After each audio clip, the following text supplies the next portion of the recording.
السلام علیکم ورحمۃ اللہ وبرکاتہ۔ کیا حال ہے سب کا؟ الحمد للہ۔ آج ہم انشاءاللہ وقفات تدبریہ کریں گے۔ نحمدہ ونصلی علی رسولہ الکریم، اما بعد فاعوذ باللہ من الشیطان الرجیم، بسم اللہ الرحمن الرحیم۔ رب اشرح لی صدری ویسر لی امری واحلل عقدۃ من لسانی یفقہوا قولی۔ نمبر 3، وَكَذَّبُوا وَاتَّبَعُوا أَهْوَاءَهُمْ وَكُلُّ أَمْرٍ مُسْتَقِرٌّ۔ وَكَذَّبُوا وَاتَّبَعُوا أَهْوَاءَهُمْ وَكُلُّ أَمْرٍ مُسْتَقِرٌّ۔ قال القشیری، قشیری نے کہا، اذا حصل اتباع الہوى، جب حاصل ہو جاتی ہے خواہشات کی پیروی، یعنی جب خواہش کی پیروی کرنے کا عمل واقع ہو جاتا ہے، فمن شؤمہ، تو اس کی نحوست میں سے ہے کیا؟ یحصل التکذیب، تکذیب کا عمل حاصل ہو جاتا ہے، یعنی اس کی نحوست سے حق کو جھٹلانے کا عمل پیدا ہو جاتا ہے۔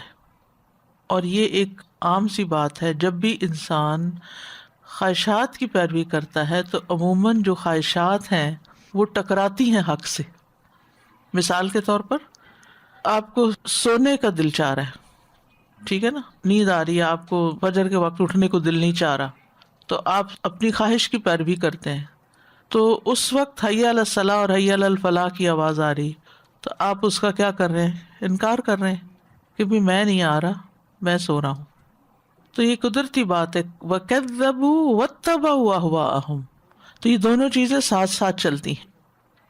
لِأَنَّ اللَّهَ سُبْحَانَهُ وَتَعَالَى، کیونکہ اللہ سبحانہ وتعالیٰ يُلَبِّسُ عَلَى قَلْبِ صَاحِبِهِ حَتَّى لَا يَسْتَبْصِرُ الرُّشْدَ، کیونکہ اللہ سبحانہ وتعالیٰ ایسے آدمی کے دل پر حق کو باطل کو خلط ملط کر دیتے ہیں، یعنی یلبس کو اگر لفظ یوں کہ تلبیس یا لباس پہنانا ہی کر لیں سمپل، علی قلب صاحبہ، اس آدمی کے دل پر، یعنی اس کے دل پہ پردہ پڑ جاتا ہے، حتی لا یستبصر الرشد، یہاں تک کہ وہ ہدایت اور بھلائی، رشد غوا کے الٹ، ہدایت اور بھلائی کو دیکھ ہی نہیں سکتا کہ صحیح کیا ہے اور مجھے کرنا کیا چاہیے۔ واتباع الرضا مقرون بالتصدیق، جبکہ اللہ کی رضا کی پیروی کرنا تصدیق کے ساتھ جڑا ہوا ہے، مقرون ساتھ لگا ہوا ہے۔ لأن اللہ تعالی ببرکات الاتباع للحق یفتح عین البصیرۃ فیأتی بالتصدیق، کیونکہ اللہ سبحانہ وتعالی اتباع حق کی برکتوں سے، ببرکات اتباع الحق کیا کرتا ہے؟ یفتح کھول دیتا ہے، عین البصیرۃ بصیرت کی آنکھ کو، فیأتی بالتصدیق جو تصدیق کو لے آتی ہے۔ یعنی جب انسان اللہ کی رضا کی پیروی کرتا ہے تو پھر اس سے ایک بصیرت حاصل ہوتی ہے اور پھر حق کی پیروی کرنا اس کے لیے آسان ہو جاتا ہے۔ السؤال ما ثمرۃ اتباع الہوی، خواہشات کی پیروی کا نتیجہ کیا ہے؟ اذا حصل اتباع الہوی فمن شؤمہ یحصل التکذیب۔ نمبر 4، وَكَذَّبُوا وَاتَّبَعُوا أَهْوَاءَهُمْ وَكُلُّ أَمْرٍ مُسْتَقِرٌّ۔ وَكَذَّبُوا وَاتَّبَعُوا أَهْوَاءَهُمْ وَكُلُّ أَمْرٍ مُسْتَقِرٌّ، أي يستقر بكل عامل عمله، فالخير مستقر بأهله في الجنة والشر مستقر بأهله في النار۔ أي یعنی یستقر قرار دے گا، ٹھکانے تک پہنچائے گا، بكل عامل ہر عمل کرنے والے کو، عمله اس کا عمل، یعنی ہر کام کا ایک انجام ہے، ہر کام کرنے والے کو اس کا کام ایک ٹھکانے تک پہنچائے گا۔ فالخیر مستقر بأہلہ فی الجنہ، نیک عمل اپنے کرنے والے کو جنت میں پہنچا دے گا۔ والشر مستقر بأہلہ فی النار، اور شر بأہلہ اپنے کرنے والے کو مستقر فی النار، آگ میں پہنچانے والا ہے۔ تو السؤال ما المراد بقوله وكل امر مستقر، اس بات سے کیا مراد ہے کہ ہر کام کا ایک انجام ہے، یستقر بكل عامل عمله، اگر غور کیا جائے نا اس کے اوپر، جو کچھ بھی ہم کرتے چھوٹا یا بڑا، تو اچھا ہوتا ہے تو اچھے خانے میں چلا جاتا، برا ہوتا تو برے خانے میں چلا جاتا ہے. اب وہ بھر رہے ہیں، دونوں جگہ بھر رہی ہیں. اب اینڈ پہ کیا ہوگا، دونوں کا وزن کیا جائے گا، زیادہ کیا ہے، اور جو چیز زیادہ ہوگی انسان کو اپنی طرف لے جائے گی، اسی کے ساتھ لٹک جائے گا، اسی ٹھکانے پہ پہنچ جائے گا. کل امر مستقر، ہر کام کا انجام ہے، ہر عمل کا ایک انجام ہے، ہر عمل کا ایک نتیجہ ہے. یہ بات اگر ہماری سمجھ میں آ جائے نا تو ہم کسی کو ہرٹ نہ کریں، کسی کا مذاق نہ اڑائیں، کسی کی غیبت نہ کریں، کسی کا برا نہ چاہیں، کیونکہ الٹیمیٹلی وہ پلٹ کے اپنے اوپر ہی آنا ہے. تو انسان انتہا درجے کا محتاط ہو جائے، یہ بات ہی ہمیں بھولی رہتی ہے. تو اسی وجہ سے پھر ہم جو جی میں آتا ہے کرتے ہیں، واتبعوا اہواءہم، جو دل میں آتا ہے کرتے ہیں، اور اس دل کے ہاتھوں اتنے مجبور ہو جاتے ہیں کہ جب تک کر نہیں چھوڑتے تب چین نہیں آتا. کسی کو برا بھلا کہنے کا موقع ہو یا کوئی تبصرہ کرنے کا، بس کیے چلے جاتے ہیں. یہ نہیں سوچتے کہ اس کا انجام بھی ہے، اس نے ایک جگہ پہنچانا ہے ہمیں. اور یہ کتنا خوفناک بات ہے کہ ہر عمل کرنے والے کا عمل اس کو کسی ٹھکانے تک پہنچائے گا، اس کو کہیں پہنچا کے آئے گا. ہر عمل انسان کا ہاتھ پکڑے گا اور پھر وہ وہاں پہنچائے گا جہاں کا وہ مستحق ہوگا، جو اس نے زندگی میں زیادہ کیا ہوگا. اور پھر انسان چھوٹی سی نیکی کو بھی حقیر نہیں سمجھتا جس کا بھی اس کے پاس موقع آتا ہے کہ کیا پتہ یہی چیز کام آ جائے، کیا پتہ یہی چیز میرے میزان کو بھاری کر دے. کیونکہ جتنا بڑا کام ہوتا ہے اتنا نیت کی خرابی کا زیادہ ڈر ہوتا ہے. جو کام لوگوں سے چھپے ہوئے ہوتے ہیں اس میں نیت کی خرابی کم ہوتی، کیونکہ نہ کسی کو پتا، نہ کسی نے تعریف کی، نہ اپنا دماغ خراب ہوا. تو نتیجہ تو بہرحال نکلنا ہے، یہ ہمیں یاد نہیں رہتا.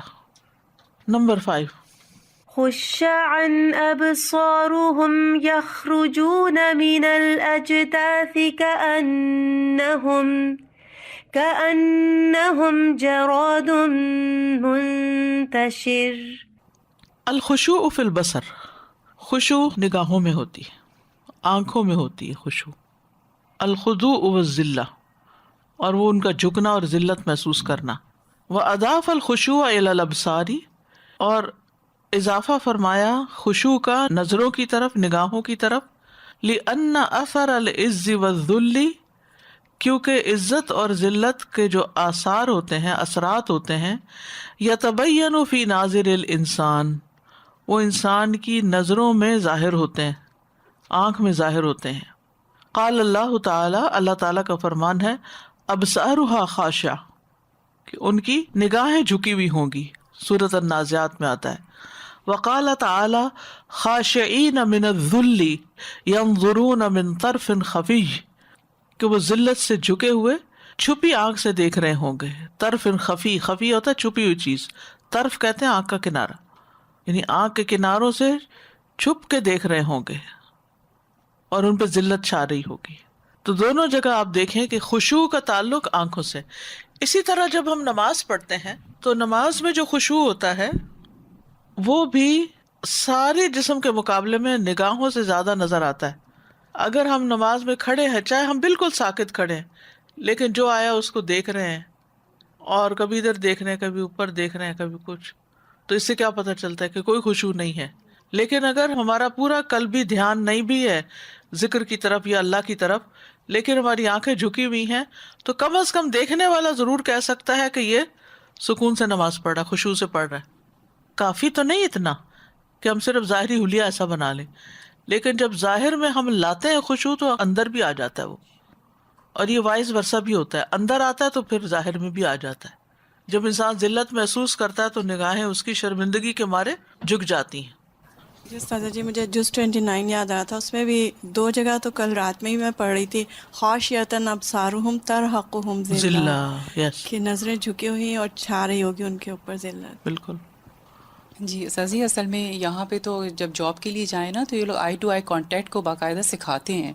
تو اگر آئی ٹو آئی کانٹیکٹ نہیں ہوتے، لائک باقاعدہ جہاں پہ جاب پہ، جیسے جب میں جاب کیا کرتی تھی تو وہاں پہ ہمارے مسٹری شاپرز آیا کرتے تھے جو آپ کو پورے سارے انالائز کرتے تھے کہ جو انہوں نے آپ کو ورکنگ انوائرمنٹ میں سکھایا ہوا ہے اس پہ آپ پورا کر رہے ہیں نہیں. وہ آئی کانٹیکٹ مجھے اس وقت بڑا بک کرتا تھا، تو میں اس کو کبھی بھی نہیں کرواتی تھی. اور مجھے یہ ہوتا تھا کہ دین کی تعلیم نہیں تھی، لیکن وہ مجھے ویسے ہی اچھا نہیں لگتا تھا کہ ہر کسٹمر کو وہ چاہتے تھے کہ آپ اس سے آئی ٹو آئی کانٹیکٹ کر کے بات کریں. کیونکہ جسم کے سارے اعضاء میں سے سب سے زیادہ اور سب سے پہلے کسی چیز کے ساتھ کوئی کانٹیکٹ کرتا ہے تو آئی کے ساتھ ہی کر سکتا ہے. ہاتھ تو بعد میں آئے گا نا، بولیں گے آپ بعد میں، سنیں گے بعد میں، لیکن سب سے پہلی چیز جو پڑے گی وہ نگاہ پڑے گی. السؤال لماذا اضاف الخشوع الی الابصار، اللہ نے خشوع کو آنکھوں کی طرف کیوں منسوب کیا؟ کیونکہ عزت اور ذلت کے اثرات انسان کی آنکھوں سے ہی ظاہر ہوتے ہیں.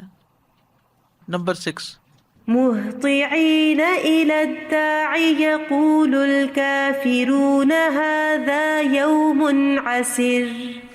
مفہوم ذالک انہ یسیر سہل علی المؤمنین، اس کا مفہوم یہ ہے کہ وہ دن مومنوں کے لیے آسان اور سہل ہوگا، یعنی اس کا اپوزٹ. کافروں کے لیے دن بڑا مشکل ہے، تو اس کا مطلب ہے کہ مومنوں کے لیے پھر آسان ہوگا. السؤال ماذا نفید من الاخبار بان ذلک اليوم اسیر علی الکافرین، ماذا نفید ہم کیا فائدہ حاصل کرتے ہیں، من الاخبار اس خبر دینے سے، بان ذلک اليوم کہ وہ دن اسیر علی الکافرین کافروں پر بڑا سخت ہے، انہ یسیر سہل علی المؤمنین. نمبر 7 فدعا ربه أني مغلوب فانتصر. ای انی ضعیف عن ہؤلاء وعن مقاومتہم فانتصر انت لدینک. ابن کثیر. اے یعنی انی بے شک میں ضعیف کمزور ہوں، عن ہؤلاء ان لوگوں سے، وعن مقاومتہم اور ان کا مقابلہ کرنے سے بڑا کمزور ہوں میں. فانتصر انت لدینک تو آپ ہی اپنے دین کے لیے فتح اور نصرت حاصل کریں، خود ہی جا کے وہ سب کچھ کر لیں، ہم تو نہیں آ رہے. السؤال فی هذه الآیۃ اشارۃ لأہمیۃ الدعاء فی الدعوۃ الی اللہ تعالی وضح ذلک. اس آیت میں اللہ تعالیٰ کی طرف دعوت دینے میں دعا کی اہمیت کی طرف اشارہ ہے، اس کی وضاحت کریں. انی ضعیف عن ہؤلاء وعن مقاومتہم فانتصر انت لدینک. ٹھیک ہے نا، کہ میں تو نہیں کر سکتا، آپ کر سکتے ہیں. انی مغلوب فانتصر یعنی میں مغلوب ہوں تو ہی بدلہ لے. فانتصر کا لفظ ہے نا انتقام کے لیے استعمال ہوتا ہے، انتصار انتقام ہوتا ہے، بدلہ لینا. کتنے مختصر الفاظ میں دعا مانگی تھی اور کیسی قبول ہوئی، اللہ نے کیسے بدلہ لیا. تو بعض اوقات چھوٹی سی مانگی ہوئی لیکن دل سے مانگی ہوئی دعا بھی قبول ہو جاتی ہے اور اس کے نتائج آ جاتے ہیں کہ ہر چیز ڈبو دی گئی. کیونکہ دوسری جگہ آتا ہے نا کہ یہ ہم نے اپنے بندے کے لیے مفہوم ہے نا کہ جزاء لمن کان کفر، یہ بدلہ ہے اس کا جس کا انکار کیا گیا تھا. اور یہ اللہ کا وعدہ بھی ہے کہ جو اللہ کے دین کی مدد کرے گا اللہ اس کی مدد ضرور کرے گا. وہ مدد آنے میں دیر ہو سکتی ہے لیکن ایسا نہیں کہ وہ مدد آتی نہیں، وہ مدد آتی ضرور ہے. لکل امر مستقر. مغلوب کا مطلب یہ ہے کہ بس اب میرے بس میں ہی کچھ نہیں رہا، میرے پاس کوئی چارہ ہی نہیں ہے، میں ہر طرف سے گھیر لیا گیا ہوں. بیوی اپنی نہیں، بیٹا اپنا نہیں، قوم بھی ساتھ نہیں. 10-12 ایک روایت میں آتا ہے اور ایک میں 80 کا لفظ آتا ہے. اتنے لوگ مسلمان ہوئے ہیں تو مجھے تو اس کے کوئی چانسز نظر نہیں آتے کہ آئندہ کوئی بہتری ہوگی. ساتھ ابھی آپ نے کہا نا کہ ایونچولی ہیلپ ضرور آتی ہے اگر آپ اللہ تعالیٰ کے راستے میں، تو میں اس کو کیونکہ آئی تھنک سورہ نجم میں بھی اور سورہ قمر میں بھی اتنا پیرالل ہے کہ صورتیں مکی ہیں لیکن ان میں کچھ نہ کچھ خوشخبری یا انڈیکیشن ضرور تھی which was about like future. And نبی صلی اللہ علیہ وسلم کی سیرت میں بھی یہی تھا کہ they had to go through a certain time, اور اس کے بعد جا کے لیکن پھر اللہ تعالیٰ کے وعدے مکمل ہوئے تھے. تو اس وجہ سے it is a phase that one had to go through, right. یعنی اگر وقتی طور پہ کوئی تکلیف بھی ہے، آزمائش بھی ہے، انتظار بھی کرنا پڑ رہا ہے تو بھی انسان مایوس نہ ہو، انتظار کرے. اللہ تعالیٰ ایک دن ضرور مدد بھیجے گا. جبکہ یہ بدعا بہت سالوں ویٹ کرنے کے بعد آئی اور حضرت موسیٰ نے بھی بدعا کی تھی، تو کیا یہ پرمیسیبلٹی ہے بدعا کرنے کے لیے کہ آپ کر سکتے ہیں اگر آپ حد سے زیادہ تنگ ہو جائیں؟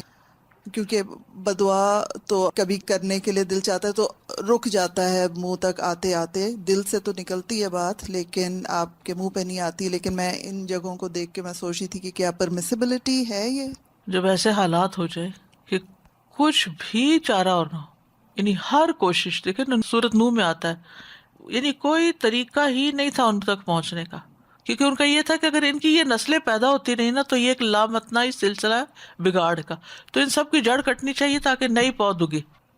یہ بالکل ایسے ہی ہے جیسے کسی کے جسم کا کوئی حصہ جب گل سڑ جاتا ہے تو پھر کیا کرنا پڑتا ہے؟ کاٹنا پڑتا ہے نا. کیوں کاٹتے ہیں اس کو؟ تاکہ وہ مزید خرابی نہ کرے.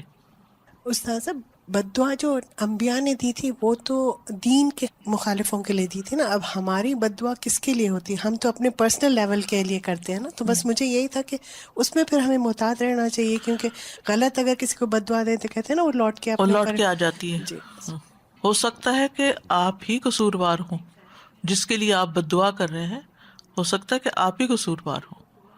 بعض اوقات ہم کسی گروپ کو، کسی پرسن کو بلیم تو کر دیتے ہیں کہ یہ بہت نوٹی ہے، جیسے بچے بھی، جیسے بہت نوٹی بچہ ہے یہ، لیکن کبھی ہم نے سوچا کہ نوٹی کیوں ہوا ہے؟ اس کے پیچھے ریزن کیا؟ یعنی اس کو توجہ نہیں ملی، اس کو تربیت نہیں ملی، اس کو پیار نہیں ملا، اس کی ضروریات پوری نہیں ہوئی. ریزن کیا ہوئی یہ ہم نہیں سوچتے. اسی طرح اگر کسی سے بھی ہمارا لڑائی جھگڑا پرسنل بیسس پر، کسی بہن بھائی سے ہو گیا، کسی سے بھی ہو گیا، اور وہ ہمیں بہت ستاتے ہیں، تو ہم سوچتے ہیں کہ ہم ان کو بد دعا دیں کیونکہ یہ ہمیں ستاتے ہیں. لیکن پھر بھی غور کرنا چاہیے کہ کہیں انجانے میں ہمارے ہی کسی رویے نے یا کسی معاملے نے ان کو یہاں تک تو نہیں پہنچا دیا کہ وہ اس ریئیکشن پر آ گئے. کتنا ستاتے ہیں، ہمارے پاس اب مقابلہ کرنے کی ہمت نہیں رہی تو اب ہم بد دعا سے ہی کام لیں. تو نوح علیہ السلام کی بد دعا کا جو مقصد تھا وہ وہی تھا، جیسے میں نے آپ کو کہا نا کہ جسم کا کوئی حصہ جب گل سڑ جائے تو پھر وہ وہیں تک نہیں رہتا، وہ آگے پھیلنا شروع ہو جاتا ہے، اور اگر اس کو کاٹے نہیں تو سارا صحت مند جسم بھی اس کی لپیٹ میں آ جائے گا. تو یہی مقصد تھا نوح علیہ السلام کی اس دعا کا کہ یا اللہ اب اس سے آگے یہ نہیں چل سکتا معاملہ.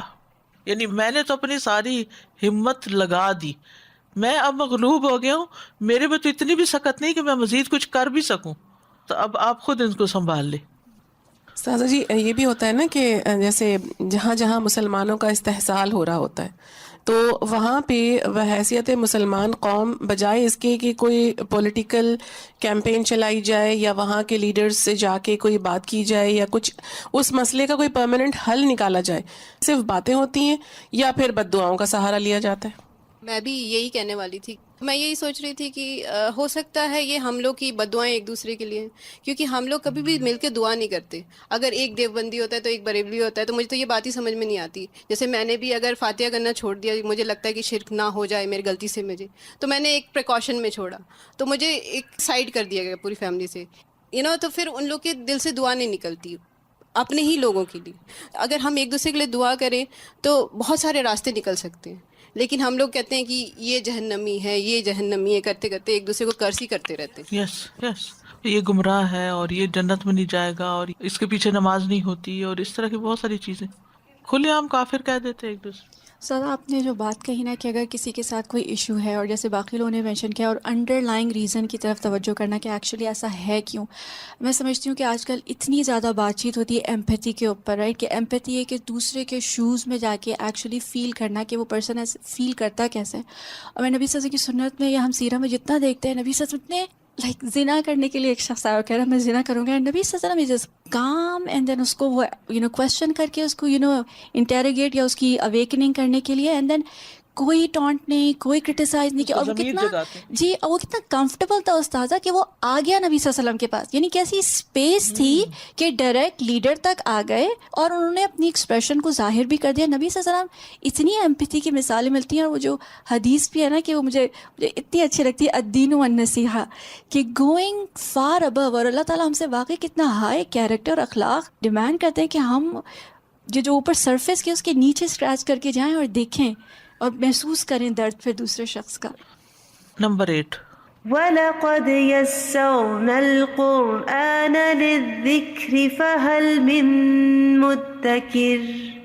قال القشیری، قشیری نے کہا، یسر قراءتہ علی السنۃ قوم، یسر آسان کر دی قراءتہ اس کی قراءت، علی السنۃ قوم کچھ لوگوں کی زبان پر، یعنی کچھ لوگوں کی زبانوں پر قرآن پڑھنے کو آسان کر دیا. وہ اتنے آرام سے پڑھتے چلے جاتے ہیں کہ وہ کہیں نہیں رکتے، بہتے پانی کی طرح پڑھتے ہیں. لیکن کچھ لوگ اٹک اٹک کے پڑھتے ہیں، باوجود کوشش کے بھی اس طرح روانی نہیں آتی ان کے پڑھنے میں. وَعِلْمُهُ عَلَى قُلُوبِ قَوْمٍ، اور کچھ لوگوں کے دلوں پر اس کے علم کو آسان کر دیا. وَفَهْمَهُ عَلَى قُلُوبِ قَوْمٍ، اور اس کے فہم کو کچھ لوگوں کے دلوں پر، یعنی سمجھنا آسان کر دیا اس کو. وَحِفْظَهُ عَلَى قُلُوبِ قَوْمٍ، اور کچھ لوگوں کے دلوں پر اس کے حفظ کو آسان کر دیا. وہ 5-7 دفعہ پڑھتے ہیں اور پکا کر لیتے ہیں. وَكُلُّهُمْ أَهْلُ الْقُرْآنِ، یہ سب کے سب اہل القرآن ہیں. وَكُلُّهُمْ أَهْلُ اللَّهِ وَخَاصَّتُهُ، اور یہ سب کے سب اللہ والے اور اس کے خاص بندے ہیں، VIPs ہیں. السؤال بین اوجہ التیسیر فی القرآن الکریم، قرآن کریم میں آسان بنانے کی مختلف اقسام کو بیان کیجیے. اوجہ یعنی وجہ یعنی اقسام مراد ہے، یعنی قرآن کو آسان کرنے کی اقسام بیان کیجیے. اور وہ کیا ہے؟ قراءت، علم، فہم اور حفظ، سب کا سب. نمبر 9. وَلَقَدْ يَسَّرْنَا الْقُرْآنَ لِلذِّكْرِ فَهَلْ مِن مُدَّكِرٍ. اے یسرناہ للحفظ، ذکر کا مطلب یہاں انہوں نے حفظ لیا ہے، یعنی ہم نے اس کو حفظ کرنے کے لیے آسان بنایا. وہذا معلوم، اور یہ بات معلوم ہے سب کو، بالمشاہدتی، مشاہدے کے ساتھ، ایکسپیرینس کے ساتھ. فَإِنَّهُ يَحْفَظُهُ الْأَطْفَالُ الْأَصَاغِرُ وَغَيْرُهُمْ حِفْظًا بَالِغًا، کیونکہ اس کو چھوٹے چھوٹے بچے اور دیگر لوگ انتہائی عمدہ طریقے سے حفظ کر لیتے ہیں. حفظاً بالغاً، عمدہ حفظ. بخلاف غیرہ، اس کے علاوہ کے خلاف، من الکتبی، کتابوں میں سے، یعنی دوسری کتابیں اس طرح حفظ نہیں ہوتی اور نہ آسان ہوتی ہیں حفظ کرنا. بہت کم لوگ ملتے ہیں جنہوں نے احادیث کی کتابیں حفظ کی، لیکن قرآن کے تو گن بھی نہیں سکتے کہ ماشاءاللہ کتنے زیادہ حافظ ہیں. اور ہر مسلمان کی یہ تمنا ہوتی ہے کہ وہ حافظ بن جائے. وقد روی انہ لم یحفظ شیء من کتب اللہ عن ظاہر قلب الا القرآن. وقد روی، اور تحقیق روایت کیا گیا ہے کہ لم یحفظ، نہیں زبانی یاد کیا گیا، شیء، کوئی بھی چیز، من کتب اللہ، اللہ کی کتابوں میں سے، عن ظاہر قلب، زبانی یعنی دل سے، الا القرآن، سوائے قرآن کے. یعنی اللہ کی آسمانی کتابوں میں سے قرآن کے سوا کسی بھی کتاب کو زبانی یاد نہیں کیا گیا.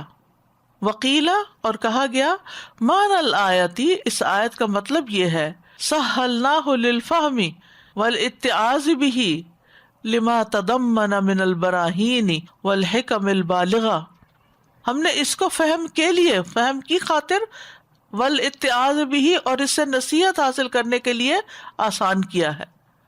لما تضمن من البراہین، جو مشتمل ہے دلائل پر، برہان کی جمع براہین، والحکم البالغہ، اور مؤثر حکمتوں پر. یعنی اس کا مطلب یہ ہے کہ ہم نے اسے سمجھنے اور نصیحت کے لیے بہت آسان بنایا ہے، کیونکہ یہ دلائل اور مؤثر حکمتوں پر مشتمل ہے.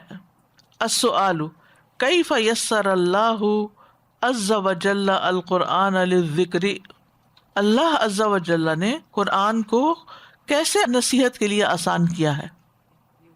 کیونکہ یہ دلائل اور مؤثر حکمتوں پر مشتمل ہے، تو وہ چیزیں دل کو لگتی ہیں، اور جو چیز دل کو لگے وہ یاد بھی جلدی ہوتی ہے. آپ کو کیا چیز زیادہ آسان لگتی ہے قرآن کے ساتھ تعلق میں سے؟ آج میں ایک پوسٹ پڑھ رہی تھی کہ 73 ایئرس کی عمر میں ایک خاتون نے حفظ کیا ہے، اور ایک اسکالر ہیں احمد الاشکر، شاید ان کا نام ہے، اشکر آخری نام ہے. یہ احمد الاشکر بہت بڑے اسکالر ہیں. تو ان کی والدہ جو تھی وہ بالکل ان پڑھ تھی، پہلے بچے پیدا ہوئے، پھر بڑا کیا، تو پھر جب ذرا فارغ ہوئی بچوں وغیرہ سے تو کہنے لگی کہ میں نے قرآن حفظ کرنا ہے، اور ان کو الف بے بھی نہیں آتی تھی، کچھ بھی نہیں. تو پھر بیٹے نے کہا کہ ٹھیک ہے میں آپ کو پڑھاتا ہوں. تو انہوں نے کیا کیا، سب سے پہلا حرف جو تھا وہ الف سکھایا اور اس سے اللہ، اور اللہ پڑھنا سکھا کے انہیں کہا کہ قرآن میں جہاں جہاں اللہ کا لفظ ہے نا وہ دیکھیں آپ ڈھونڈیں. تو وہ ڈھونڈتی نہیں. پھر اسی طرح کچھ اور لفظ انہوں نے بتایا کہ یہ لفظ پہلے سکھائے انہیں، پھر وہ قرآن میں سے وہ ڈھونڈتی تھی. اور پھر کرتے کرتے انہیں کچھ عرصے میں قرآن پڑھنا آ گیا، اور تقریباً 8 سال شاید بتائے انہوں نے کہ اس کے بعد ان کو پورا قرآن حفظ ہو گیا ان کی والدہ کو. اور شاید ان کی عمر 70 سے کچھ اوپر تھی، تو 80 ہو گئی تھی جب انہوں نے قرآن حفظ کیا. تو یہ ایسا ہوتا ہے کہ بعض اوقات انسان کی جب نیت خالص ہوتی ہے نا، وہ سچی نیت ہوتی ہے کہ کرنا ہے، وہ ڈرا ہوا نہیں ہوتا اندر سے، وہ اللہ پہ توکل کرتا ہے، تو اللہ تعالیٰ ہمت دے دیتا ہے، کروا بھی دیتا ہے. سادہ جی آپ کا سوال یہ تھا نا کہ قرآن کی کیا چیز ہمیں جو ہے آسان لگتی ہے، تو میں تو یہ کہوں گی، بلکہ یقیناً سب بہنیں بھی ایگری کریں گی کہ ہمیں آپ کے ساتھ پڑھنا بہت اچھا لگتا ہے، اور الحمدللہ اسی کی وجہ سے آسان بھی ہوا. ورنہ اگر ہم یہ دیکھیں کہ قرآن کو اگر ہم ویسے ہی کھولتے اور پڑھنے کی کوشش کرتے اور سمجھنے کی کوشش کرتے تو شاید وہ اتنا آسان نہیں ہوتا ہمارے لیے. یقیناً اس کو پڑھنے کے لیے چاہے کسی بھی درجے پہ پڑھیں، مجلس کی فہم برکت ہوتی ہے. بالکل اس کو استاد کے ساتھ ہی جڑ کے کرنا چاہیے. اور ایک اور چیز شیئر کرنا چاہوں گی استاذہ کہ الحمدللہ حفظ تو سب سے اعلیٰ ترین درجہ ہے، لیکن جن بچوں کو ہم حفظ کرواتے ہیں قرآن، ان کو قرآن کو سمجھانا بھی بہت ضروری ہے تاکہ وہ اس کی قدر کریں. نمبر 10 فكيف كان عذابي ونذر. وإنما كرر هذه الآية البليغة وقوله فذوقوا عذابي ونذر. وإنما اور بے شک کرر تکرار کی ہے، بار بار دہرایا ہے، هذه الآية البليغة اس بلیغ آیت کو، وقوله اور اللہ تعالیٰ کا فرمان ہے، فذوقوا عذابی ونذر کہ چکھو میرا عذاب اور ڈرانا میرا، لینبہ السامع عند کل قصۃ تاکہ سامع کو ہر قصے کے وقت منبہ کرے، تنبیہ کرے، یعنی سننے والے کو ہر واقعے پر تنبیہ کرے. فیعتبر بہا تو وہ اس سے نصیحت حاصل کرے، عبرت پکڑے. اذ کل قصۃ من القصص التي ذکرت عبرۃ وموعظۃ کیونکہ جتنے بھی قصے ذکر کیے گئے ان میں سے ہر قصہ عبرت اور نصیحت ہے. فختم کل واحدۃ بما یوقظ السامع من الوعید تو ہر قصے کو ایسے الفاظ کے ساتھ ختم کیا جاتا ہے جو سننے والے کو وعید کرتے ہوئے بیدار کر دیتا ہے. فختم ختم کر دیتا ہے، کل واحدۃ ہر آیت کو، بما یوقظ جو جگا دیتی ہے، السامع سننے والے کو، من الوعید وعید کی وجہ سے. السؤال لما کرر اللہ قولہ تعالی فکیف کان عذابی ونذر بعد کل قصۃ ہر قصے کے بعد کیوں تکرار کی ہے اللہ تعالیٰ نے فکیف کان عذابی ونذر کی، تاکہ ہر واقعے پر سامع کو متنبہ کرے اور وہ اس سے نصیحت پکڑے، کیونکہ قرآن کے جتنے بھی قصے ہیں وہ عبرت اور نصیحت کے لیے. نیکسٹ وَلَقَدْ يَسَّرْنَا الْقُرْآنَ لِلذِّكْرِ فَهَلْ مِن مُدَّكِرٍ.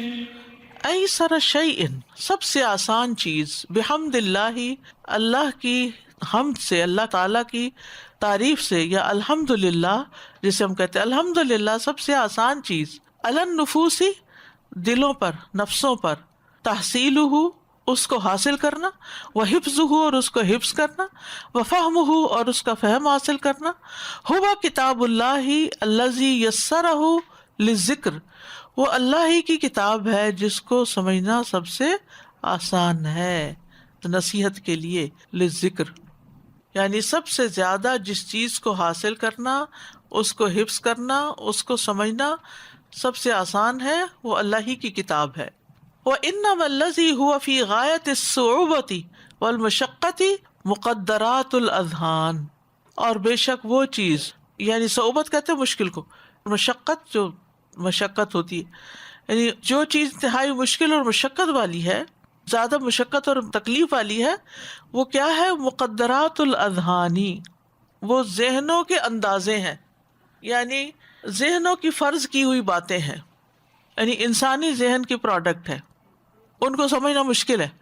یعنی آپ کو فلسفے کی کتاب اٹھائیں، کیا مجال کچھ پلے پڑ جائے کیا کہنا چاہتے ہیں. اسی طرح کئی کتابیں ہیں کیونکہ وہ انسانوں نے لکھی ہیں. وَأُغْلُوطَاتُ الْمَسَائِلِ اور غلط قسم کے پیچیدہ مسائل ہیں. والفروع والاصول، اور فروعی اور اصولی مسائل ہیں. التی ما انزل اللہ بہا من سلطان، جن کے ساتھ اللہ نے کوئی دلیل نہیں اتاری. السؤال ما ایسر مصدر للعلم والعمل، ہر علم اور عمل کے مصدر یعنی جہاں سے علم نکلتا ہے اس میں سب سے زیادہ آسان کیا ہے؟ کتاب اللہ. فنادوا صاحبهم فتعاطى فعقر وعبر عنهم بصاحبهم للإشارة أنهم راضون بفعله. وعبر، اور تعبیر کیا ہے، عنہ اس کو، بصاحبهم ان کا ساتھی کہہ کے، یعنی اللہ تعالیٰ نے ان لوگوں کو اس کے ساتھی سے تعبیر کیا ہے. للإشارة، اس بات کی طرف اشارہ کرتے ہوئے، انہم راضون بفعلہ، کہ وہ لوگ اس شخص کے فعل پر راضی تھے. اذ ہم مصاحبون لہ وممالئون، کیونکہ وہ اس کا ساتھ دے رہے تھے اور اس کی موافقت کر رہے تھے. بتا نا، فنادوا صاحبہم فتعاطى فعقر، یعنی اللہ سبحانہ وتعالیٰ نے اس قدار بن سالف کو، جو ان کی قوم کا بڑا طاقتور آدمی تھا، جس کو انہوں نے دعوت دی کہ تم آؤ اور اونٹنی کی کونچے کاٹو، تو وہ تیزی سے آگے بڑھا، راضی ہو گیا، قوم کی موافقت کی. تو چونکہ انہوں نے اس کو کہا تھا اور یہ اس کو شے دے رہے تھے اور یہ اس کو انکریج کر رہے تھے، لہٰذا اللہ تعالیٰ نے اس شخص کو ان کا ساتھی بولا کہ وہ انہی کا دوست ہے، انہی میں سے تھا، یعنی یہ سب ایک ہی تھے. کانت سمود مقرۃ لعاقر الناقۃ علی فعلہ ما الدلیل علی ذلک، قوم سمود اونٹنی کی کونچے کاٹنے والے کے عمل کو ٹھیک قرار دے کر اس کی موافقت کر رہے تھے. کانت سمود مقرۃ، مقرۃ کا کیا معنی ہے؟ موافقت کر رہے تھے. لعاقر الناقۃ، اونٹنی کاٹنے والے کو، علی فعلہ، اس کے کام پر. ما الدلیل علی ذلک، تو اس کی کیا دلیل ہے؟ اس کی دلیل یہ ہے کہ وہ لوگ اس شخص کے فعل پر راضی تھے اور اس کا ساتھ دے رہے تھے اور اس کی موافقت کر رہے تھے، یعنی اس کی طرف مائل تھے. نمبر 13، إنا أرسلنا عليهم حاصبا إلا آل لوط نجيناهم بسحر نعمة من عندنا كذلك نجزي من شكر. قال القشيري والشکر علی نعم الدفع اتم من الشکر علی نعم النفع. کشاری کہتے ہیں کہ نافرمانیوں اور جرائم سے بچ جانے کی نعمتوں پہ شکر ادا کرنا نفع دینے والی نعمتوں پر شکر ادا کرنے سے زیادہ کامل ہے.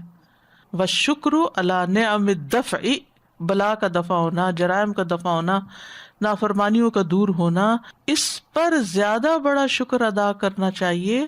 یہ زیادہ بڑا شکر ہے من الشکر علی نعم النفع. یہ پہلے بھی بات ہوئی تھی نا کہ اگر ہمیں کچھ مال مل رہا ہے اور اس کے مقابلے میں ہمیں کوئی بیماری آ رہی ہے تو ہم کس کو پریفر کریں گے؟ بیماری جانے کو، نہ کہ مال آنے کو. ولا یعرف ذلک الا کل موفق کیس، ولا یعرف ذلک، اور نہیں جانتا اس بات کو، نہیں سمجھتا یہ معاملہ، الا مگر کلو، ہر موفق جس کو توفیق ملی، کیس جو عقل مند ہو، سمجھدار ہو، یعنی انتہائی سمجھدار اور عقل مند اور جس کو توفیق ملی ہے بات کو سمجھنے کی، وہی بات سمجھ سکتا ہے. مثلاً آپ دیکھیے، آپ کے سامنے 2 جابز ہیں.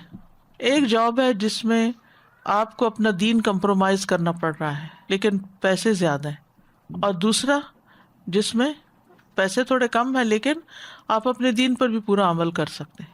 تو اب کیا چوز کریں گے؟ آپ کیا لیں گے؟ یہ آپ کی عقل مندی، سمجھداری، ذہانت کے اوپر ہے کہ آپ کو توفیق کس چیز کی ہوتی ہے، دین کو لینے کی توفیق ہوتی ہے یا دنیا کو لینے کی توفیق ہوتی. تو اسی لیے یہ کہتے ہیں کہ یہ وہی سمجھ سکتا ہے جس کو اللہ نے توفیق دی ہدایت کی طرف جانے کی اور جس کو اللہ نے عقل دی ہے. ما انواع النعم وایھا اکثر استحقاقا للشکر، نعمتوں کی کیا اقسام ہیں اور کون سی نعمتیں شکر کی زیادہ حقدار ہیں؟ نعمتوں کی 2 اقسام ہیں، ایک نعم الدفع اور دوسری نعم النفع. ٹھیک ہے، اور ان میں سے زیادہ شکر کس پہ ادا کرنا چاہیے؟ نعم الدفع. نمبر 14. وَلَقَدْ أَنذَرَهُمْ بَطْشَتَنَا فَتَمَارَوْا بِالنُّذُرِ. بطشتنا ای یعنی اخذتنا ہماری پکڑ، لہم ان کو، المقرونتا جو ساتھ ملی ہوئی تھی، بشدتن شدت کے، ما لنا من العظمتی جو ہمارے لیے عظمت میں سے تھی. ٹھیک ہے، یعنی بطشتنا کا مطلب ہے ہماری وہ پکڑ جو ہماری شدید عظمت کے ساتھ ملی ہوئی تھی. بطشتنا ایک ہی پکڑ، بطش. ٹھیک ہے، اور نا کا لفظ ہے تعظیم کے لیے، اللہ کی عظمت کے لیے. ووحد اشارۃ الی انہ لا یستہان بشیء من عذابہ سبحانہ. ووحد اشارۃ اور واحد میں بیان کیا اشارے کو، بطش ایک پکڑ، اس لیے کہ انہ لا یستہان بشیء نہ کم سمجھا جائے نہ ہلکا سمجھا جائے کسی بھی چیز کو، من عذابہ اس کے عذاب میں سے، سبحانہ و تعالیٰ کے. یعنی جیسے کل ہم نے پڑھا تھا کہ خالی کن سے ہی ہر چیز ہو سکتی ہے. انما امرہ اذا اراد شیئا ان یقول له کن، صرف ایک. ہاں، اور دوسرا کیا پڑھا تھا آیت میں؟ کلمح بالبصر، آنکھ کی جھپک کی دیر میں قیامت واقع ہو جائے گی، یہ دیر ہی نہیں لگے گی. اور کوئی بھی کام ہوتا ہے اس کا، کسی بستی کو تباہ کرنا ہوتا ہے، ایک چیخ تو صرف ایک.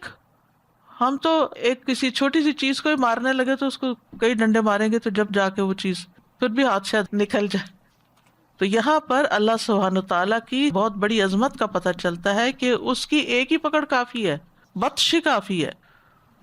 فَهِيَ غَيْرُ مُحْتَاجَةٍ إِلَى التَّثْنِيَةِ، وہ ہماری پکڑ 2 دفعہ کی محتاج نہیں ہے، دوسری دفعہ کی بھی ضرورت نہیں. پہلا ہی وار کافی ہے اللہ کو پکڑنے کے لیے، ایک ہی اشارہ کافی ہے، ایک ہی کن کہنا کافی ہے. السؤال لماذا وحد بطشتنا، بطشتنا کو مفرد کیوں ذکر کیا گیا ہے؟ کہ اللہ تعالیٰ کے عذاب میں سے کسی چیز کو بھی ہلکا اور کم نہ سمجھا جائے، کیونکہ اللہ کی پکڑ ایک دفعہ بھی کافی ہے اس کی عظمت کی وجہ سے. نمبر 15. فَذُوقُوا عَذَابِي وَنُذُرِ. خصوا بالامر بالذوق، خاص کیا گیا ہے عذاب کے معاملے کو چکھنے کے ساتھ.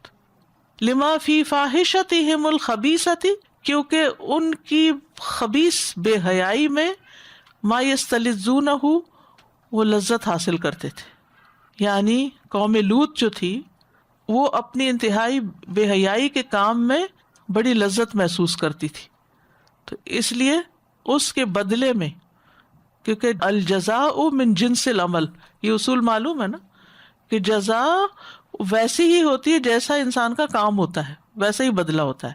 جیسا کرو گے ویسا بھرو گے، جو کرو گے ویسا ہی پاؤ گے، جیسی کوشش ہوگی ویسا ہی پھل ہوگا.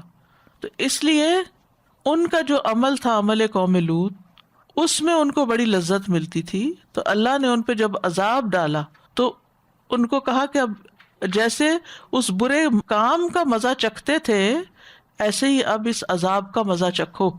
السؤال لماذا خصت قصة قوم لوط بالتعقیب بقوله تعالی فذوقوا عذابی ونذر.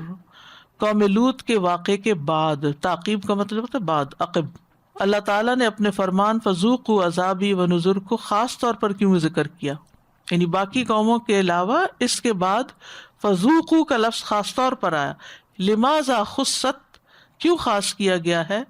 قصۃ قوم لوط، قوم لوط کا قصہ، بالتعقیبی یعنی بعد میں لا کر اس کے، یعنی اس کے آخر میں ذکر کر کے فذوقوا عذابی ونذر کو. خصوا بالامر بالذوق لما فیہ فاحشتہم الخبیثۃ ما یستلذون. نمبر 16. ان المجرمین فی ضلال وسعر. ان المجرمین ای الذین اکثروا فی فعل الجرائم، یعنی وہ لوگ جنہوں نے کثرت سے جرائم کا ارتکاب کیا. وہی الذنوب العظیمۃ من الشرک وغیرہ، اور وہ بڑے بڑے گناہ ہیں جیسے شرک وغیرہ. من المعاصی، گناہوں میں سے. فی ضلال وسعر، وہ گمراہی اور جلن میں ہے. اے ہم ضالون فی الدنیا، یعنی وہ دنیا میں گمراہ ہیں. ضلال عن العلم، علم کی گمراہی، و ضلال عن العمل، اور عمل کی گمراہی، الذی ینجیہم من العذاب، وہ جو ان کو عذاب سے نجات دینے والی تھی، ویوم القیامت فی العذاب العلیم، اور قیامت کے دن وہ دردناک عذاب میں ہوں گے۔ السؤال بین سورتین من سور دلال المجرمین فی الدنیا، بین بیان کرو، سورتین دو مختلف صورتیں، من سور صورتوں میں سے، دلال المجرمین مجرموں کی گمراہی کی، فی الدنیا دنیا میں، شرک، کفر، نفاق، بدعت، یہ سب گمراہی کی قسمیں، اور یہاں پر علم کی گمراہی اور عمل کی گمراہی دونوں آئے ہیں۔ نمبر 17، يوم يسحبون في النار على وجوههم ذوقوا مس سقر التی ہی اشرف ما بہم من الاعضاء، وہ جو یعنی وجہ جو ہے، ہی اشرف سب سے زیادہ افضل ہے، ما بہم جو بھی ان کے پاس ہیں، من الاعضاء اعضاء میں سے، یعنی اعضاء میں سے سب سے افضل عضو جو ہے وہ چہرہ انسان کا، وَأَلَمُهَا، اور اس کی درد، اشد من الم غیرہا، اس کے علاوہ کی درد سے زیادہ شدید ہوتی ہے، فَيُحَانُونَ بِذَلِكَ وَيُخْزُونَ، تو اس طرح ان کو ذلیل اور حقیر کیا جائے گا۔ اور یہ بات بڑی ہی سچی ہے کہ چہرے پر اگر کوئی چیز لگ جائے، کوئی کٹ لگ جائے، کوئی پمپل نکل آئے، کوئی جھلس جائے، کوئی زخم ہو جائے، اس کی پین بہت زیادہ ہوتی ہے۔ عام جسم مثلا ہاتھ پہ اگر لگ گئی ہے کدھر ادھر، اس کی بھی ہوتی ہے، تکلیف ہوتی ہے، مگر اس طرح نہیں جس طرح چہرے کے اوپر، چہرے کی جو اسکن ہوتی ہے نا، اس میں جلن بھی ہوتی ہے اور درد بھی ہوتی ہے اور شدت ہوتی، اور اس کو انسان چھپاتا بھی پھرتا ہے، رسوائی بھی ہوتی ہے، انسان بہت کانشیس ہو جاتا ہے کہ یہ میرے چہرے پہ کیا نظر آ رہا ہے۔ یعنی اگر کسی کے بہت سارے پمپلز نکل آئے تو وہ بیچارہ تکلیف تو اس کو جو ہے سو ہے، ساتھ اس کے اندر ایک کانفیڈنس کا لیول ختم ہو جاتا ہے کہ میں اپنی شکل نہیں کہیں دکھا سکتا۔ جن بچیوں کے ہوتا ہے ایسے تو وہ بعض اوقات احساس کمتری کا شکار ہو جاتی ہیں۔ زیادہ چہرے کی تکلیف سے مجھے یاد آیا کہ میری شادی کے بعد میں جب جاب کر رہی تھی، مجھے چکن پاکس ہوئی تھی، اور وہ جتنی بھی زیادہ بڑی ایج میں چکن پاکس ہوتی ہے وہ فیشیل ہوتی ہے، اور وہ اس قدر زیادہ تھی کہ میرے خیال سے میرے چہرے کا کوئی حصہ ایسا نہیں تھا کہ جس پہ وہ دانے نہیں تھے، اور اتنی ہی تکلیف تھی، اور میں کسی کا سامنا نہیں کرنا چاہتی تھی۔ آپ نے جیسے کہا نا، میرا کانفیڈنس لیول بالکل شیٹر تھا۔ ایون میں نے جاب سے، ویسے بھی وہ کنٹیجیس ہوتی ہے تو میں جا بھی نہیں رہی تھی، اور میں جانا بھی نہیں چاہتی تھی۔ ایون میں اپنے ہسبینڈ کا سامنا نہیں کرنا چاہتی تھی، اور میں اپنے گھر پہ، امی کے گھر اپنے آ گئی تھی کہ مجھے نہیں ملنا کسی سے۔ اور ایون جب وہ ختم ہو گئی، اس کے اتنے داغ تھے کہ جب میں پہلی دفعہ اپنی یونیورسٹی گئی تو مجھے آج تک وہ انسان یاد ہے جس نے مجھے کہا، آپ کے چہرے کو کیا ہوا؟ اور اس قدر مجھے فیل ہوئی یہ بات کہ میرا چہرہ بس داغوں سے بھرا ہوا تھا، اور میں نے پھر کتنے ہی ڈاکٹرز کے پاس دکھا کے بس میری پہلی کوشش یہ تھی، چاہے باڈی پہ بھی تھی لیکن چہرے کی سب سے زیادہ فکر تھی اور اسی ہی کی تکلیف تھی۔ جی اساتذہ جی، یہاں پہ جب آپ نے چہرے کی بات کی تو قرآن پاک میں ایک جگہ ہے نا کہ کچھ چہرے روشن ہوں گے، نبیدت وجوہہم ونسودت، تو چہرہ جیسے ہماری جو آئیڈینٹی کے ساتھ نمائندگی بھی کرتا ہے کہ ہمارے چہرے پہ کیا ہے، اس لیے شاید یہاں پہ تکلیف کا بھی بہت ذکر ہے کہ امبیرسمنٹ ساتھ میں، یعنی اس سے پہچانا جائے گا نا کہ کون ہے یہ جس کا یہ جرم تھا۔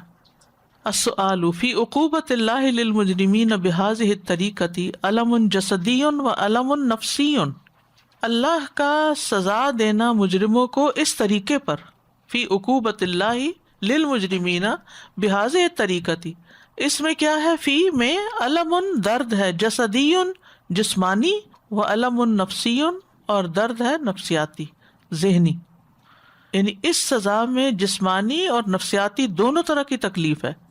بین ذالک من خلال فہمک للآیہ، اس آیت سے آپ نے جو کچھ سمجھا اس کو بیان کریں۔ یہی سمجھا ہے کہ اعضاء میں سے چہرے سب سے افضل ہے اور باقی اعضاء کی نسبت ان کو تکلیف زیادہ ہوتی ہے، تو اس طرح ان کو ذلیل و حقیر کیا جائے گا۔ نمبر 18، وما أمرنا إلا واحدة كلمح بالبصر وما امرنا الا واحدۃ ای الا مرۃ واحدۃ، اور نہیں ہوتا حکم ہمارا مگر صرف ایک ہی بار، کلمح بالبصر جیسے آنکھ کی جھپک، ای قضائی فی خلقی اسرع من لمح البصر، مخلوقات کے بارے میں میرا فیصلہ آنکھ جھپکنے سے بھی زیادہ تیزی سے ہوتا ہے. قضا فیصلہ، ای میرا، فی خلقی میری مخلوق کے بارے میں، اسرع زیادہ سریع تیز ہوتا ہے، من لمح البصر نگاہ جھپکنے سے بھی. واللمح النظر بالعجلتی، اور لمح کہتے ہیں تیز رفتاری سے دیکھنا، بس اچٹتی نظر ڈالنا، بس ایک لمحے کے لیے ایسے ہلکا سا دیکھنا ختم. السؤال من خلال قراءتك لهذه السورة مثل لسرعة قضاء الله في الامم المكذبة بمثال. من خلال دوران قراءتك اپنے پڑھنے کے، لهذه السورة اس سورت کو، مثل مثال بیان کیجئے، لسرعة قضاء الله اللہ تعالیٰ کے فیصلوں کی جلدی کو، فی الامم المکذبہ جھٹلانے والی قوموں میں، بمثال ایک مثال کے ساتھ. اس صورت کو پڑھنے کے بعد جھٹلانے والی قوموں میں اللہ کی تقدیر کے فیصلے کی تیز رفتاری کو کسی مثال کے ساتھ بیان کریں. کس قوم پر کیا عذاب آیا تھا جو بہت جلدی آ گیا تھا، صیحۃ واحدہ. اور قوم لوط کے اوپر بھی بس حضرت جبریل نے ایسے پر سے ہی وہ بستیاں ساری اٹھا لی تھی ایک دم اور پھر پٹخا دی. کو بہت دیر نہیں لگی تھی ان کو وہ ساری اکھیڑنے میں. 5 بستیاں، 40 لاکھ کی آبادی. اگر 40 لاکھ کی آبادی کو اٹھانا تو کیا ایویکویٹ ہی کرنا پڑے، اور پھر ایک ہال میں سے ہی، ایک کمرے میں سے ہی لوگوں کو نکالنا پڑے تو کتنا ٹائم لگ جاتا ہے. ایک بس سے اترتے ہوئے وہ لوگ کتنا ٹائم لے لیتے ہیں. کہاں یہ کہ پوری بستی کو الا واحدۃ، ایک ہی حکم سے بس الٹا کے رکھ دیا گیا. نمبر 19 وَلَقَدْ أَهْلَكْنَا أَشْيَاعَكُمْ فَهَلْ مِن مُدَّكِرٍ.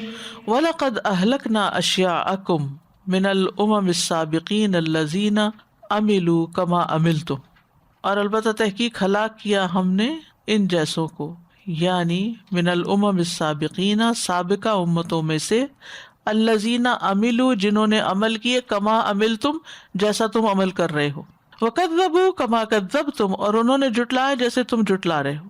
فہل من مدکر تو ہے کوئی جو نصیحت پکڑے، اے متذکرن یعنی نصیحت حاصل کرنے والا، یعلم جو جانتا ہو، ان سنت اللہ فی الاولین والآخرین واحدۃ کہ اللہ کی سنت پہلے اور پچھلے سب لوگوں میں ایک ہی ہے، وان حکمتہ اور اس کی حکمت کمقتضت جیسا کہ اس نے تقاضا کیا، اہلاک ہؤلاء الاشرار ان شریر لوگوں کی ہلاکت کا، فإن ہؤلاء مثلهم ولا فرق بین الفریقین تو یہ انہی جیسے ہیں اور دونوں فریقوں میں کچھ بھی فرق نہیں. تو مطلب کیا ہے کہ جیسے اس کی حکمت نے ان شریر لوگوں کو تباہ کرنے کا تقاضا کیا تو ایسے ہی اہل مکہ بھی ہیں، دونوں میں فرق کوئی نہیں. انہوں نے جھٹلایا، انہوں نے جھٹلایا، تو ان کو ہلاک کر دیا، تو پھر نتیجہ کیا ہونا چاہیے؟ دوسری بات کا ان جھٹلانے والوں کو بھی ہلاک کر دیا جائے. السؤال لماذا قص اللہ علینا قصص ہلاک الامم السابقۃ، اللہ نے ہم پر سابقہ امتوں کی ہلاکت کے واقعات کیوں بیان کیے؟ لماذا کیوں، قصہ بیان کیے، اللہ اللہ نے، علینا ہم پر، قصص ہلاک الامم السابقہ قصے ہلاکت کے پہلی امتوں کے. یعنی دونوں فریقوں میں اللہ کی سنت ایک ہی ہے، جیسے ان لوگوں کو ہلاک کرنے کا اللہ کی حکمت تقاضا کیا، اسی طرح ان کو بھی ہو سکتا ہے. فی مقعد صدق عند ملیک مقتدر، فی مقعد صدق عند ملیک مقتدر. مقتدر اے شامل القدرتی، بالغها الى حد لا يمكن ادراکه لغیرہ سبحانہ کما تقدمت قریبا. ای یعنی شامل القدرتی عام قدرت، بالغها الى حد اس حد کو پہنچی ہوئی ہے، لا يمكن ادراکہ نہیں ممکن اس کو معلوم کرنا، لغیرہ سبحانہ اللہ سبحانہ تعالیٰ کے علاوہ کسی کو، کما تقدم قریبا جیسے قریب ہی تفسیر میں یہ بات گزری. فہو یوصلہم الی کل خیر اور وہ پہنچاتا ہے ان کو ہر خیر تک، ہر بھلائی تک. ویدفع عنہم کل ضیر اور ہٹاتا ہے ان سے ہر نقصان کو. ولہذا الاسم الشریف اور اس اسم شریف میں مبارک نام میں سر راز ہے، فی الانتصار علی الظالمین ظالموں کے مقابلے میں اللہ کا دوسروں کو مدد دینا.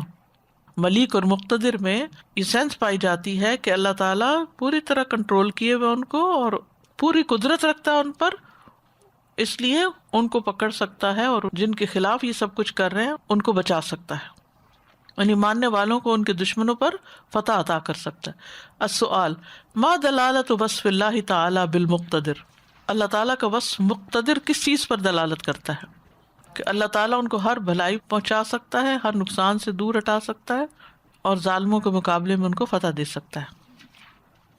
نمبر 21 فی مقعد صدق عند ملیک مقتدر. قال الصادق مدح اللہ المکان الصدق فلا يقعد فیہ الا اہل الصدق.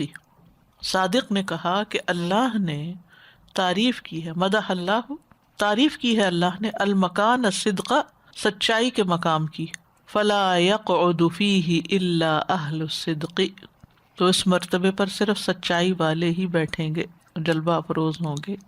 السؤال کیف دلت الآیۃ علی منزلۃ الصدق، یہ آیت سچائی کے مقام و مرتبے پر کیسے دلالت کرتی ہے؟ فلا يقعد فیہ الا اہل الصدق، یہ سارے ہی ہے، مدح اللہ المکان الصدق فلا يقعد فیہ الا اہل الصدق، یعنی اللہ تعالیٰ کی تعریف کرنے سے. العمل بالآیات، آیات پر عمل کرنا. حدث بیان کیجیے، بعد بعض، من تعارف جن کو تم جانتے ہو، اپنے ایکوینٹنسز جو ہیں. عن قصۃ انشقاق القمر، شق القمر کا واقعہ. شق القمر کا واقعہ کسی کو بیان کریں، کسی بچے کو سنائیں، کسی دوست کو سنائیں، کسی نہ کسی سے ذکر کریں کہ کس طرح چاند دو ٹکڑے ہوا اور پھر واپس آپس میں آ کر مل گیا. اور یہ نبی صلی اللہ علیہ وسلم کے اشارے سے ہوا تھا. آپ نے انگلی سے چاند کی طرف اشارہ کیا تھا اور وہ دو حصوں میں، ایک پہاڑ کی ایک طرف چلا گیا اور ایک طرف، اور پھر دوبارہ وہ واپس مل گیا. اور پھر مکہ والوں نے اس کا انکار کیا کہ یہ تو جادو ہے اور ہم باہر سے آنے والے قافلوں سے پوچھیں. ان سے بھی تصدیق ہوگی لیکن پھر بھی نہ مانے. نمبر 2 ادعو اللہ ان یفرج کربتک، اللہ سے دعا کریں کہ اللہ آپ کو آپ کی تکلیف سے نجات دلا دے. فدعا ربہ انی مغلوب فانتصر. نمبر 3 حدد آیتن او آیاتن تأمل ما فیہا من عظات ومن مقاصدہ.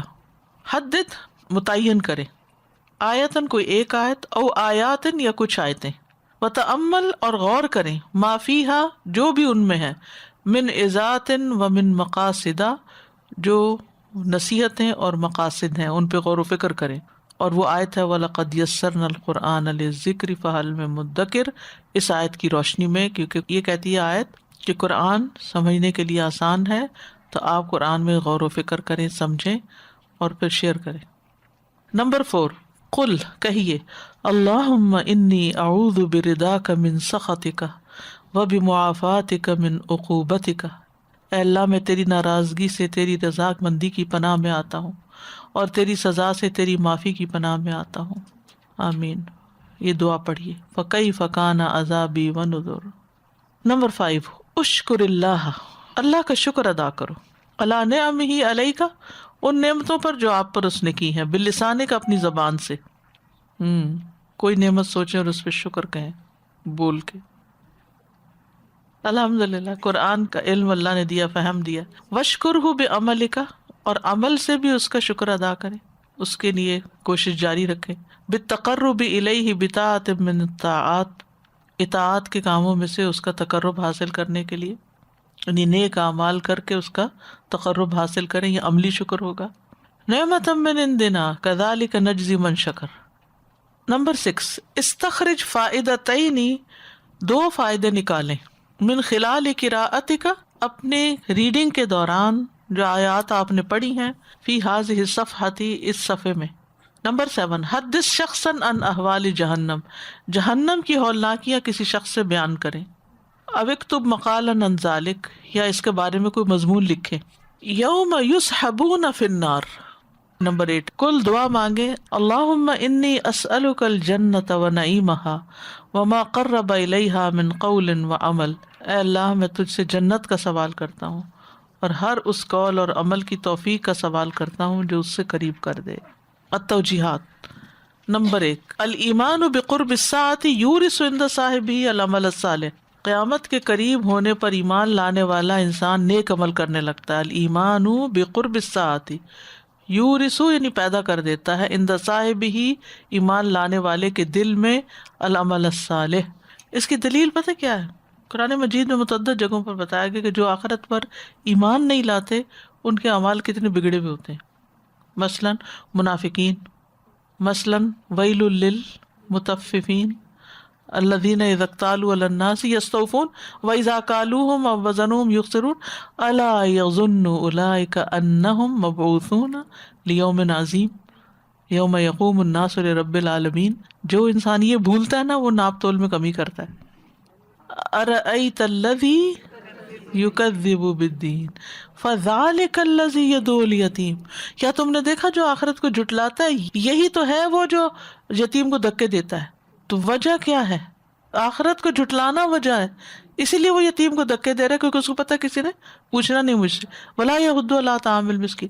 دنیا میں جتنا بھی لوگوں کا استحصال ہو رہا ہے نا، یعنی لوگوں کے حقوق غصب ہوتے ہیں، اس کے پیچھے وجہ ہی یہی ہوتی ہے کہ ان کو جواب دہی کا احساس نہیں ہوتا. آپ کسی بھی مقام، اتھارٹی، جگہ پر پہنچ جائیں، اگر آپ کو یہ یقین ہو کہ آپ سے کوئی پوچھنے والا ہے اور وہ آپ کا رب ہے، کوئی نہ پوچھے. دیکھیں نا، کوئی اتھارٹی ایسی ہوتی ہے نا کہ جس پر آپ کے اوپر کوئی اور نہیں ہوتا، تو آپ کو کس نے پوچھنا؟ آپ اپنے ہی سب کرتا دھرتا ہے، کوئی آپ کو کچھ بھی نہیں کہہ سکتا.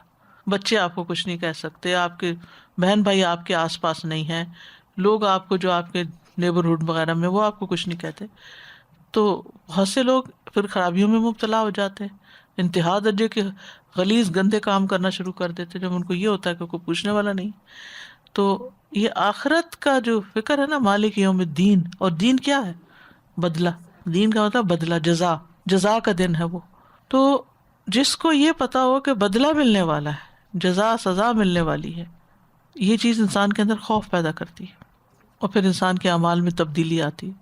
اور جتنا جتنا خوف زیادہ ہوگا اتنا اتنا عمل بہتر ہوتا جائے گا، اور جتنا یہ خوف کم ہوگا اتنا ہی عمل میں انسان ڈھیلا ہوگا.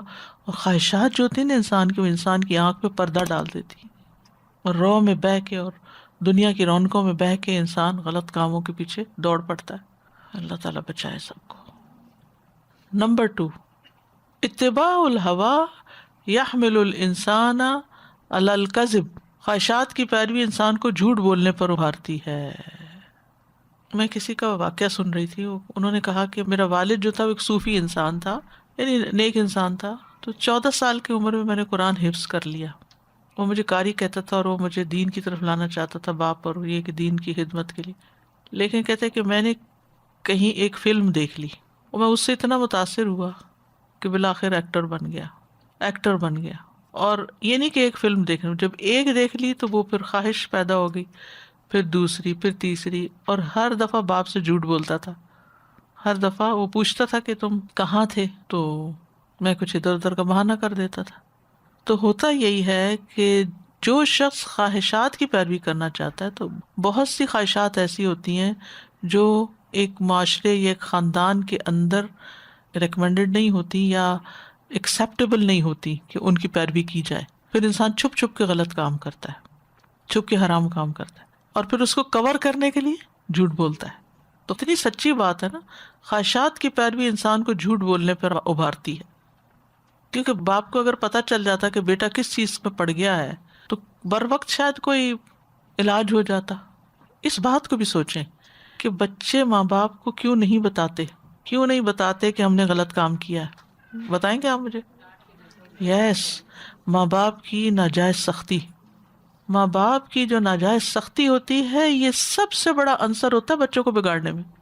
کیونکہ جب آپ بات بات پہ ان کو ڈانٹتے، آپ اپنی ساری فرسٹریشن اندر باہر کی اس بچوں پہ نکالتے. بیچارے مسکین، اور تو کوئی ہمیں ملتا نہیں، شوہر پہ ہم زیادہ نہیں نکال سکتے کیونکہ پھر ریئیکشن شدید ہوتا ہے. باہر کے لوگوں پہ کیسے نکالیں، بلکہ باہر کا بھی سب کچھ اکٹھا کر کے گھر ہی لے آتے ہیں، اور پھر ایک رہ جاتے ہیں آگے جا کے بچے. اور جب بچوں کے اوپر سارا کچھ نکلتا ہے تو بچوں کے دل میں نفرت پیدا ہو جاتی ہے، بچوں کے دل میں بغاوت پیدا ہو جاتی ہے، بچوں کے دل میں ماں باپ سے دوری آ جاتی ہے. چاہے اوپر سے نہ بھی ظاہر کرے نا، اندر سے دوری آ جاتی ہے. اب کیا ہوتا ہے کہ وہ سارے اپنے غم دکھ جو انہوں نے ماں سے، خاص طور پر ماں سے شیئر کرنے ہوتے ہیں، تو ماں کے اندر تو کوئی دوست نام کی چیز ہی کوئی نہیں ہے، تب وہ کس سے شیئر کریں گے؟ گھر میں اور بھی کوئی ایسا نہیں جس سے شیئر کریں، پھر وہ باہر شیئر کرنے لگتے ہیں، پھر وہ چیزیں چھپانے لگتے ہیں. تو اس لیے اس بات کا ہمیشہ خیال رکھیں. ٹھیک ہے ڈسپلن کریں بچوں کو، لیکن ایک حد سے زیادہ نہیں. مجھے اچھی طرح یاد ہے جب میں 14 ایئرس کی تھی تو ایک دن امی نے کسی کام پہ ڈانٹا تو میری آنکھوں میں آنسو آ گئے. مجھے کام یاد نہیں کیا بات تھی، کام کیا نہیں تھا یا کچھ. یہ نہیں کہ روز ڈانٹتی تھی، کبھی کبھار ڈانٹ دیتی تھی، لیکن یہ ایج اتنی سینسیٹیو ہوتی ہے. میرے والد بہت سمجھدار تھے، تو میں جب وہاں سے اٹھ کے گئی تو میری والدہ کو کہتے ہیں دیکھو جب بچے اس ایج کو پہنچ جاتے ہیں نا تو ان کو ڈانٹتے نہیں ہیں. اب یہ بڑی ہو گئی ہے، اب یہ سینسیٹیو ہو گئی. یعنی 14 ایئر جو ہے اب وہ بچہ نہیں رہا. جب چھوٹے بچے ہوتے ہیں نا پھر بھی وہ ڈانٹ سہ لیتے ہیں، لیکن جو ہی ذرا سی بھی وہ اوپر ہوتا ہے نا کہتے ہیں اس ایج میں ڈانٹتے نہیں بچوں کو، دور ہو جاتے ہیں. تو یہ بلوغت کہ جو چل رہا ہوتا ہے نا یہ ٹائم، یہ جو ٹین میں داخل ہونے والا اور ارلی ٹینز جو ہوتے ہیں انتہائی سینسیٹیو ہوتا ہے. اس میں آپ بچوں کو جتنا قریب کر سکیں، جتنا پیار دے سکیں، جتنی ان کی فلفلمنٹ کر دیں ایموشنل، اتنے ہی زیادہ وہ باہر کے شر سے بچ جائیں گے. لیکن اگر آپ نے گھر کے اندر ایک فساد مچا دیا نا، پھر کھو دیا آپ نے ان کو. تو یہ غلطی نہ کریں کبھی بھی. کسی وقت غلطی کو دیکھ کے بھی اگنور کر دیں. یعنی میں نے بہت دفعہ ایسے کیا ہے کہ مجھے پتہ چل جاتا تھا کہ میرے بچے نے کوئی غلط کام کیا ہے نا، تو میں شرمندہ نہیں کرتی تھی، کہ مجھے پتہ چل گیا اور یہ تم نے کیوں کیا. حساب کتاب نہیں لیتی تھی، بس میں دیکھ لیتی تھی کہ یہ ہوا کیا ہے، پھر اس سے مطابق کچھ چیزیں کسی اور وقت میں پھر ان کا ذکر کرتی تھی کہ یہ ہم نے اللہ کے پاس جانا ہے، اللہ کو حساب دینا ہے، ہم نے ہمیشہ دنیا میں نہیں رہنا. کیونکہ یہ جو آخرت کا خوف ہے نا، یہ ماں باپ کے خوف سے کہیں بڑی چیز ہے. آخرت کا خوف اصلاح کرے گا، اللہ کا ڈر اللہ کی طرف لے جاتا ہے، اللہ سے بھگاتا نہیں ہے. لیکن ماں باپ کا ڈر جو ہوتا ہے، ماں باپ سے اگر فزیکلی نہیں دور کرتا نا تو دل سے دور کر دے گا، اور یہ دل کی دوری سب سے بڑی دوری ہوتی ہے. تو کسی کی بھی تربیت کرنی ہو، کسی کی بھی اصلاح کرنی ہو، اس کو اللہ کی بڑائی اور اللہ کی عظمت اور اللہ کی محبت اور اللہ سے رحمت اور اللہ کے قرب اور اللہ کے ہاں جو جزا سزا ہے اس کا یقین دلائیں، اور سوچنے کا موقع دیں بچوں کو، سوچنے کا موقع، نہ کہ ان کے اوپر جبر کریں. دیکھیں خاص طور پہ اس ملک میں رہتے ہوئے انتہائی یہ تکلیف دہ بات ہوتی ہے کہ جب اپنے بچے بھی اپنے نہ رہیں اور انسان تنہا ہو جائے. یہاں کا بہت بڑا مسئلہ جو ہے وہ تنہائی ہے، اور تنہا انسان ہوتا ہے جب اس کے اپنے اس کے نہیں رہتے. تو اس دن سے ڈریں کہ جب آپ کے بچے بڑے ہو کر آپ سے انتقام لینے پہ آ جائیں. تو اس لیے تھوڑا سا اپنے جذبات کو کنٹرول کر لیا، تھوڑا سا غصے کو کنٹرول. اچھا بعض اوقات یہ ہوتا ہے ہم دوسروں کو سنانے کے لیے نشانہ اپنے بچے کو بنا رہے ہوتے ہیں. شوہر سے کوئی ناراضگی ہے نا تو بچے کو اوپر نکال کے ہم اس کو بتاتے ہیں دیکھو میرا بھی کہیں بس چلتا ہے، تم پہ نہیں چلتا تو کسی اور پہ چلتا ہے. تو اگر ظلم میں شامل ہو گیا نا اللہ کے یہاں بھی پکڑ ہو جائے گی. ہم کہتے ہیں نا یہ تو ہمارے بچے ہیں، ہم جو بھی کر لیں. اگر ہمارے ہاتھوں بچے پہ ظلم ہو گیا نا تو اللہ کے یہاں جواب دہی کرنی ہوگی. تو بہرحال آخرت کی فکر ہی سب سے بڑی چیز ہے کہ جو انسان کو سیدھا کر سکتی ہے، اور اسی کی طرف خود اپنے لیے بھی اور بچوں اور سب کے لیے بس یہی چیز کافی ہے. اپنے بچوں سے دوستی رکھیں تو وہ ہمارے بڑھاپے کے لیے بھی بات جو ہے فائدہ مند ہوتی ہے. بالکل، وہ جو کچھ کہتے ہیں بچپن سے آپ ان کی باتیں سنیں، ایک انڈرسٹینڈنگ ڈیولپ ہو جاتی ہے نا. اور ابھی ایسا ٹائم آ جاتا ہے یہاں پہ ٹین ایجر آ کے بات نہیں کرتے، لیکن وہ شروع سے رکھا ہے کہ ہاں بھئی آؤ بات کرو. اب بڑے بڑے ہو گئے ہیں 28-30 سال کے، پھر بھی انہوں نے جو دن میں کیا آ کے بیٹھ کے سنانا ہے اور سننا ہے کہ ہاں بھئی کیا ہوا، کیسے ہوا. بالکل بالکل. وہ اس میں پھر بہت ساری ایسی چیزوں سے وہ بچ جاتے ہیں جو کہ آپ کہہ لو کہ انہوں نے غلطی کیا لیکن ان کو احساس نہیں ہے، تو میں کہہ دوں گی نہیں تم نے یہ غلط کیا اس بندے کے ساتھ. تو سننا چاہیے ہمیں کہ بچے سننا بھی چاہیے، اور پھر وہ سن بھی لیتے ہیں. سننا چاہیے. جب ہم سنیں گے نا تو وہ بھی سنیں گے. اچھا پھر دوسری ایک اور بات یہ ہے کہ ہم نا پیار نہیں کرتے بچوں کو، ساتھ نہیں لگاتے. خصوصاً لڑکوں کو تو ایک دم پرے کر دیتے نا. میرے دونوں بیٹے مجھے حق کرتے ہیں استاذہ، کس بھی کرتے ہیں. بیٹوں کو حق کرنے دیں، کس کرنے دیں. ٹھیک ہے ایک ڈسٹینس رکھیں، لیکن اگر آپ کو آ کے پیار کرتے ہیں تو شکر کریں، اللہ کا شکر ادا کریں کہ قریب ہیں. اور جو بچے کس کرنے میں مٹھاس ہے نا اس کا تو کوئی آلٹرنیٹ ہی نہیں ہے. بلکہ میں تو جو بھی میرے سے ینگ مدر کوئی بھی بچوں کے سلسلے میں بات کرتی ہے تو میں ہمیشہ کہتے ہیں پیار کرتے ہو، پیار کیا کرو، پیار کیا کرو. دیکھو یہ کہیں نہیں بگڑیں گے، قریب کرو ان کو، کیونکہ ان کے لیے پھر کون ہے اور ہم ہی تو ان کا سایہ ہوتے ہیں, ہم ہی تو ان کے دوست ہوتے ہیں. اگر ہم بھی ان کے لیے نہیں تو پھر ان کے لیے کون ہے؟ پھر ہم چھوڑ دیتے ہیں نا ان کو باہر ڈھونڈنے کسی کو. پھر اس سے بڑی غلطی کیا ہے؟ نمبر 3, عنایت اللہ و رعایتہ لنوح علیہ السلام. اللہ تعالیٰ کا نوح علیہ السلام کی بہت حفاظت اور خیال رکھنے کا بیان. فدعا ربہ انی مغلوب فانتصر, ایک ہی دفعہ مانگا اور دعا قبول ہو گئی. کتنے عرصے انہوں نے اپنے دل میں یہ دعا رکھی ہوگی نا, کیسا صبر ہے. نزول عقوبت اللہ تعالی بمن عصا و تجبر, اللہ تعالیٰ کی سزا کا نازل ہونا, عذاب کا نازل ہونا ان کے لیے جو نافرمانی کرے اور سرکشی کرے. تجبر جبار سے.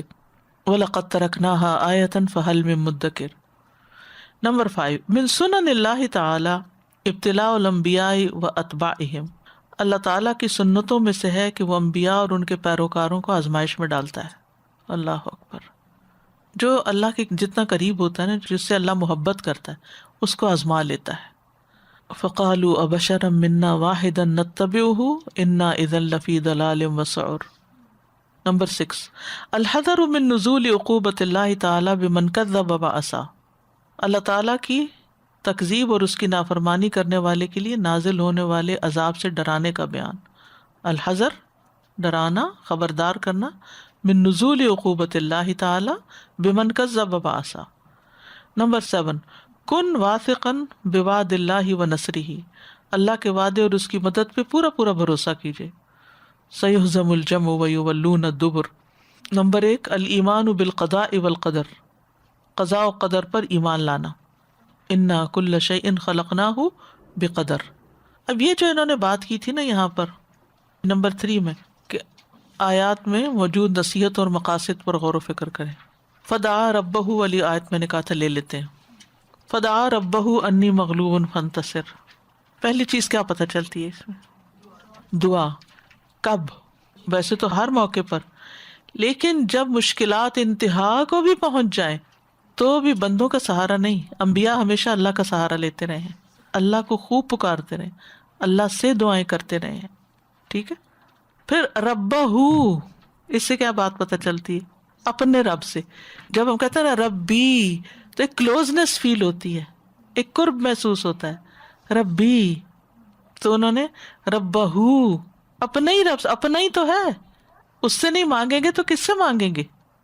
اس سے بڑھ کے کوئی اپنا نہیں. پھر اپنا حال سنا, انی مغلوب, میری بس ہو گئی, میرے پاس کوئی چارہ نہیں رہا. فانتصر, بس ایک لفظ میں دعا ہے, فانتصر, آپ ہی بدلا لیں, اب آپ کے حوالے معاملہ. اس سے کیا پتہ چلتا ہے کہ مشکل وقت میں اللہ کو پکارنا ہے. نمبر 2, دعا مانگتے ہوئے اللہ کو قریب محسوس کرنا ہے. نمبر 3, اپنی بے بسی سنانی ہے. جیسے ایوب علیہ السلام نے دعا مانگی تھی, انی مسنی الضر وانت ارحم الراحمین. ٹھیک ہے. اپنی بے بسی کا اظہار ضرور کیا کرے دعا میں. یا اللہ میرے پاس کچھ نہیں, یا اللہ میں نہیں کر سکتا, اللہ میں کمزور ہوں, اللہ میرے لیے بہت بڑی مشکل ہے, اللہ تو میرا سہارا ہے. جیسے باتیں کرتے نا کلوز فرینڈ سے, جیسے بات کرتے, فانتصر, یعنی مانگنے والا پارٹ جو ہے وہ زیادہ نہیں ہے. حضرت ایوب علیہ السلام کی دعا میں تو مانگنے والا پارٹ ہی نہیں ہے, صرف اپنا حال ہی بیان کیا ہے. بعض اوقات اپنا شوہر, اپنے بہن بھائی, اپنے پیارے قریب کے سارے آپ کے سر پہ بھی کھڑے ہوں تو آپ کے لیے کچھ بھی نہیں کر سکتے. تو اللہ ہی ہوتا ہے نا جب آپ مغلوب ہو جاتے. مغلوب کا مطلب ہی یہی ہے نا, اب کسی طرف سے کوئی ہیلپ نہیں ہے میری. اور کوئی آیت لیجیے. لا الہ الا انت سبحانک انی کنت من الظالمین. انی کنت, اپنا حال سنایا, اللہ کی پاکیزگی بیان کی اور اپنا حال سنایا. تو یہ دعا جو ہے نا اللہ اور بندے کا ایک قریبی تعلق ہے. اب جیسے یہ دعائیں ہیں, اللہم انی اعوذ برضاک من سخطک وبمعافاتک من عقوبتک. تو مجھے کیا چاہیے؟ تیری رضا چاہیے, تیری عافیت چاہیے. ٹھیک ہے. تیری ناراضگی سے بچتا ہوں اور تیری سزا سے بچنا چاہتا ہوں. اس سے اپنی کمزوری کا اعتراف ہے نا کہ اللہ میں تو بالکل ہی بے بس ہوں, اعوذ بک منک, میری کوئی حیثیت نہیں, میری کوئی ہستی نہیں, میں کچھ بھی نہیں, تو ہی پناہ دے گا تو مشکل حل ہوگی. ہم نے پچھلے جز میں بھی وہ جو دعا کا پورشن ہے نا، دعا طائف کا جو بگننگ پورشن تھا کہ اللہم انی اشکو الیک قوتی و قلت حیلتی و ہوانی علی الناس، اینڈ وہ لائک ایسا ہوتا ہے کہ بس بالکل اللہ تعالیٰ کے آگے اپنے آپ کو وہ کر دیا، لائک ناؤ جس اللہ تعالیٰ ہی ہماری ہیلپ کرنے والے ہیں. میں فن طور سے میں سوچ رہی تھی کہ کتنا ایک انڈر لائن ٹرسٹ بھی ہے کہ اللہ سبحانہ تعالیٰ will just take care of it and then you know we will handle it انشاءاللہ. بالکل. جیسے بچے ہوتے ہیں نا تو وہ لڑ لڑ کے پھر آتے ہیں ماں کے پاس، تو پھر ماں کو آ کے شکایت لگاتے ہیں آپ مارے اس کو، اس نے یہ کیا میرے ساتھ. اوکے، جزاکم اللہ خیرا. سبحانک اللہم و بحمدک، اشہد ان لا الہ الا انت، استغفرک و اتوب الیک. السلام علیکم و رحمۃ اللہ وبرکاتہ.